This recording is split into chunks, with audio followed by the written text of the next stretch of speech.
Oi, pessoal. Hoje iniciamos a parte sobre macronutrientes do nosso curso sobre atleta vegano. E iniciaremos com o que precisa mais atenção entre os macronutrientes, que são as proteínas. Quando a gente compara proteína de origem vegetal com proteína de origem animal, a gente vê que a síntese proteica muscular ela é maior com a utilização das proteínas de origem animal, mesmo numa mesma carga proteica diária. Tá? Existem algumas hipóteses para o motivo disso, e as principais são a quantidade de BCAA, em especial da leucina, que é importante para a sinalização da síntese proteica muscular, e também o pool de aminoácidos essenciais, né? A concentração de diferentes aminoácidos essenciais, que é maior nas proteínas de origem animal. Tá? Via de regra, os estudos comparam a proteína de soja com o whey protein, que são ambas proteínas de rápida absorção, com uma cinética semelhante, então, a princípio, proteínas anabólicas, né? Bom, mas apesar dessa diferença na síntese proteica muscular, o que a gente vê em relação à resposta clínica, né, efeitos práticos aí dessas suplementações? Então, por exemplo, aqui a gente tem um estudo de 2002 em que idosos que utilizavam uma dieta lacto-ovo-vegetariana suplementaram um grupo com carne vermelha e outro grupo com proteína de soja, ambos na quantidade de 0,6 gramas por quilo de peso corporal por dia, e fizeram um treinamento de força por 12 semanas.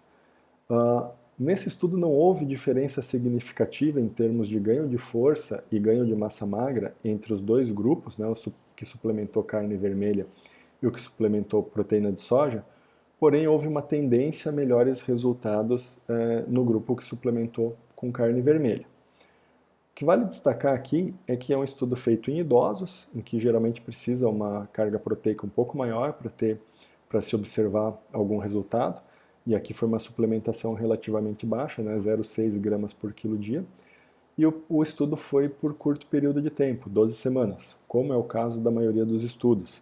Tá? Então fica a pergunta, será que em outra população, com uma carga proteica maior, né, da suplementação, e um tempo de treinamento e suplementação maior, a gente veria um resultado com diferença estatística significativa? Bom, tem outros estudos que nos ajudam a observar essa diferença entre suplementação com proteína de origem animal e vegetal, como esse de 2006, em que foi suplementado 1,2 gramas por quilo dia, ou de whey protein, num grupo, ou proteína de soja, no outro grupo, e ainda tinha um grupo placebo, que era o controle, né? E aqui a gente vê que tanto para ganho de massa magra, quanto para ganho de força em agachamento e supino, houve um resultado também melhor, apesar de não atingir o valor necessário para dizer que é estatisticamente significativo, mas houve uma tendência a melhores resultados em termos de força e ganho de massa magra no grupo que suplementou com whey protein, com a proteína de origem animal, em relação ao grupo que suplementou com soja.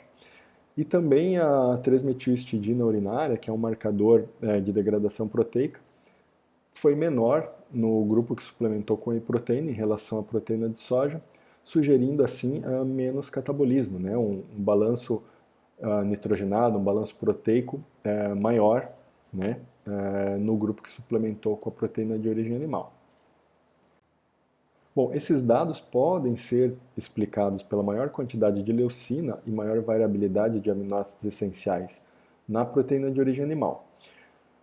Além disso, a gente tem uma outra questão, que quando o estudo compara uma bebida de proteína de soja isolada, uma suplementação, a gente está deixando passar algumas coisas, porque nos alimentos de origem vegetal, ao mesmo tempo que você está consumindo a proteína, via de regra está consumindo mais fatores antinutricionais do que nos alimentos de origem animal.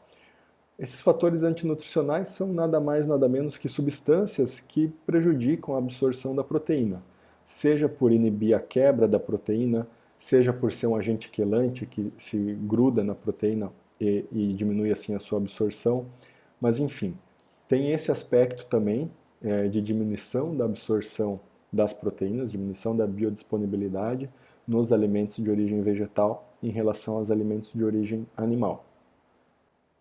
De forma geral, o que a gente precisa ter em mente é que os veganos eles precisam de uma variedade de fontes proteicas. Por quê? Para conseguir captar diferentes aminoácidos essenciais que determinados aminoácidos vão estar presentes em grande quantidade em um alimento, mas não em outro, e assim por diante. Então precisa de um pool, de uma variabilidade muito grande para conseguir uma quantidade suficiente de cada um dos aminoácidos essenciais. A gente também precisa lembrar desses fatores antinutricionais. Tá? Então a gente tem formas de preparo de alimentos que vão diminuir a ação desses fatores, melhorando assim a biodisponibilidade, né, a absorção das proteínas. Algumas formas simples de fazer isso são incluir alimentos fermentados na alimentação e utilizar molho, né, deixar, por exemplo, feijões, né, de molho antes de cozinhar. Dessa forma se diminui a ação de alguns desses fatores antinutricionais, em especial molho em água morna, água quente. Né?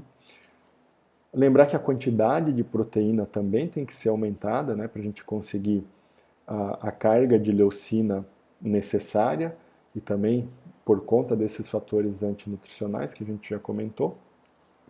Lembrando aqui que aquele valor de 0,8 gramas por quilo dia de proteína, essa é a recomendação de proteína mínima para manter um balanço nitrogenado zero, ou seja, para não entrar em catabolismo. Tá? Então, menos do que isso vai evoluir para uma desnutrição proteica. Quando a gente fala em atleta vegano principalmente, as recomendações são muito maiores, às vezes até o dobro disso, por exemplo, ali 1,6 gramas por quilo dia. E em alguns atletas veganos, em determinados momentos, precisa até de uma quantidade maior. Tá? Então, principalmente em momentos de treino com muito volume ou muita intensidade, ou em atletas que, pela modalidade, às vezes estão em um período de restrição calórica, é necessário aumentar ainda a quantidade de proteína na dieta. Em atletas com restrição calórica momentânea, às vezes isso vai ser difícil de se fazer sem uma suplementação com proteína. Aqui eu deixo uma tabela para vocês estudarem, lembrarem de alguns alimentos de origem vegetal que tem uma quantidade adequada de proteína, ou seja, que podem ser utilizados como fonte proteica. Lembrando de sempre ter uma variabilidade grande, né, ter várias diferentes fontes de proteína dentro do reino vegetal. E aqui lembrando também da suplementação, que pode ser necessária em alguns atletas, em especial em momentos de treino de maior carga ou momentos de restrição calórica. Há várias fontes diferentes também de suplementação de proteína, ervilha, arroz, há blends, né, lentilha, várias fontes diferentes. E hoje em dia o atleta vegano tem muitas opções a seu dispor.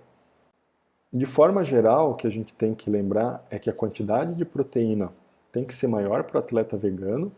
A gente tem que captar essa proteína de diferentes fontes, né, diferentes alimentos, para conseguir atingir aquele pool de aminoácidos essenciais e não ter carência de nenhum deles. Em algumas situações pode ser sim necessário realizar a suplementação. Na próxima aula a gente vai falar um pouquinho sobre os carboidratos e o atleta vegano. Oi pessoal, bem-vindos à segunda aula sobre atleta vegano e macronutrientes. Hoje falando sobre os carboidratos.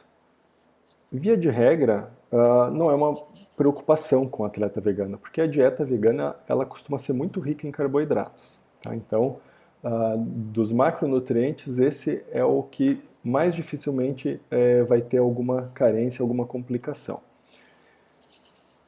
O que é importante lembrar aqui é que quando a gente for selecionar os carboidratos, a gente tem que dar preferência para aqueles que contêm também proteína. Tá? Porque o grande problema do atleta vegano em termos de macronutrientes é déficit proteico, déficit de aminoácidos essenciais, déficit de leucina. Então, novamente, eu mostro aquela tabela com os alimentos que são mais ricos em proteínas e, novamente, fala da necessidade de uma dieta bastante variada. aqui na seleção dos nutrientes. Uma questão que a gente tem que estar um pouco atento é que alguns atletas veganos seguem uma dieta baseada em alimentos crus, tá? Alimentos não cozidos. Aqui a gente pode ter alguns probleminhas a mais. Não só pela quantidade de proteína ser inadequada, mas o carboidrato cru, via de regra, ele vai ter mais fibras, né? A gente vai selecionar alimentos com muitas fibras, e isso pode gerar até um déficit calórico para esse atleta, principalmente em períodos de maior volume de treino. Então aqui tem que cuidar bastante. Em momentos de treino mais intenso ou de competições, a gente tem que tentar reduzir um pouquinho a quantidade de fibras, ou seja, tentar substituir aqueles carboidratos muito ricos em fibras por outros tipos de carboidrato para não cair na armadilha do déficit calórico. Então, por exemplo, a gente pode usar massas, arroz, a gente pode descascar os tubérculos e as raízes para tentar dessa forma diminuir um pouquinho a quantidade de fibra e evitar aquela saciedade precoce e assim um déficit calórico. Fora essas questões, esses pequenos detalhes que a gente precisa estar atento, via de regra, como eu falei no início da apresentação, carboidrato não costuma ser um problema para o atleta vegano. Geralmente a quantidade é adequada. Na próxima aula a gente vai falar um pouquinho então sobre as gorduras, finalizando então assim essa parte sobre macronutrientes e o atleta vegano. Bem-vindos à aula Atleta Vegano e Gorduras. Hoje a gente finaliza a parte sobre macronutrientes e o atleta vegano. Então, quando a gente fala sobre gorduras e o atleta vegano, a gente tem que levar em consideração que a quantidade de gordura saturada costuma ser menor na dieta do atleta vegano, apesar de ter uma quantidade adequada, até alta, de ômega 6. Tá? Mas gorduras saturadas geralmente têm uma quantidade menor em relação a atletas onívoros. E as gorduras, elas são importantes para a síntese de esteroides. Então, é possível que com um déficit de gordura, o atleta acabe desenvolvendo um déficit de testosterona. O quanto isso vai ser aplicável na parte clínica, na vida real, é bastante discutível. Mas o modelo bioquímico está presente, ele é esse, tá? Então é importante que o atleta vegano tenha alimentos ricos em gordura também na sua dieta, como por exemplo óleos, abacate, nozes, sementes, né? Para que assim consiga ter uma quantidade adequada de gordura na alimentação e evite esse risco potencial de desenvolver um déficit de síntese dos hormônios esteroides. Diferente do ômega 6, o ômega 3 geralmente existe numa quantidade menor na dieta do atleta vegano em relação ao atleta onívoro. E o ômega 3 é essencial para o crescimento, para o desenvolvimento, para a função do sistema imunológico, para o controle da inflamação sistêmica e até em algumas doenças, como por exemplo doenças cardiovasculares ou aqui o broncoespasmo induzido pelo exercício. Então, o que o atleta vegano precisa é de um equilíbrio entre a quantidade de ômega 6 e ômega 3, que via de regra na dieta dele pode estar com um déficit relativo de ômega 3, para que evite entrar em situações de inflamação e consiga assim render bem e se recuperar bem dos treinos. O ácido alfa-linoleico, presente em alimentos como chia, linhaça e nozes, ele consegue prover entre os ômega 3, o EPA. Tá? Ele consegue sintetizar EPA. Porém, e o DHA? Tá? Geralmente, a dieta vegana ela é um pouco deficiente em DHA, que é muito importante, inclusive, para a função do sistema nervoso central. Então, o ômega 3 é uma gordura que geralmente a gente precisa suplementar no atleta vegano. Uma forma de fazer isso é utilizando microalgas, é uma suplementação vegana de ômega 3, numa dose de mais ou menos 500 a 1000 miligramas por dia de DHA.